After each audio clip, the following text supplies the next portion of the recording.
வலின்னு வந்தாலே உடனே போய் டேப்லெட்டை வாங்கி போட்டுரும். இல்ல டாக்டர்கிட்ட போய் கன்சல்ட் பண்றோம், ஒரு 10 நாள் டேப்லெட் எழுதி கொடுத்தா நான் கண்டினியூவா போட்டே இருந்தேன், பட் எனக்கு வலியே போகல இப்படின்ற சொல்ற நிறைய பேஷண்ட் என் கிளினிக்குள்ள ரெகுலரா பாக்குறது தான். ஹாய், நான் உங்க டாக்டர் பிரியா ஹரிகிருஷ்ணன். என் பேஷண்ட்டுக்கு நான் என்ன சொல்றேனோ அதே தான் உங்களுக்கும் சொல்றேன். நார்மலா டேப்லெட் எடுக்கிறதுனால நம்மளோட ரூட் காஸ் சரி ஆகுமானா கேட்டா இல்ல. நார்மலா ஒரு பெயின் கில்லர் என்ன பண்ணும், பிரெயின் போற பெயின் பார்த்து இந்த பெயின் கில்லர் பிரேக் பண்ணுது, அதனால நம்மளுக்கு பெயின் குறையுது. பெயின் கில்லர்ஸ் பேசிக்கா இருந்த பெயின் தான் உங்களுக்கு ரெடியூஸ் பண்ணிருக்கோம், திருப்பி வர வச்சிருக்கோம். பட் நம்ம ரூட் காஸ்னு ஒண்ணு கண்டுபிடிக்கணும். அதுதான் பிசியோதெரப்பில பேசிக்கா நாங்க உங்களுக்கு அசஸ்மெண்ட் பண்றது, எதனால உங்களுக்கு பெயின் வருது. ஃபார் எக்ஸாம்பிள், இப்ப நம்ம ஷோல்டர் பெயின் வரீங்க, சோ அந்த ஷோல்டர் பெயின் எதனால உங்களுக்கு வந்திருக்கு அப்படின்னு சில அசஸ்மெண்ட் நம்ம எடுக்கிறோம். அந்த அசஸ்மெண்ட்ல மேபி உங்களுக்கு நிறைய ட்ரிகர் பாயிண்ட்ஸா இருக்கும். ட்ரிகர் பாயிண்ட்ஸ்னா நான் உங்களுக்கு ஆல்ரெடி சொன்ன மாதிரி அங்கங்க நாட்ஸ் முடிச்சு போட்ட மாதிரி இருந்திருக்கலாம். சோ அந்த முடிச்சுனாலுமே உங்களுக்கு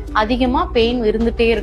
உங்களுக்கு நீங்க மெடிசன் எடுத்துமே குறைஞ்சிருக்காது. சோ பேசிக்கா நம்ம அந்த நாட்ஸை கிளியர் பண்ணுவோம். இந்த மாதிரி ரூட் காஸை கண்டுபிடிச்சு பிசியோதெரப்பில சில ட்ரீட்மெண்ட்ஸ் பண்ற மாதிரி இருக்கு. டேப்லெட்டை நம்பி இருக்க போறீங்களா இல்ல லைஃப் லாங் ஸ்ட்ராங்கா இருக்க போறீங்களா?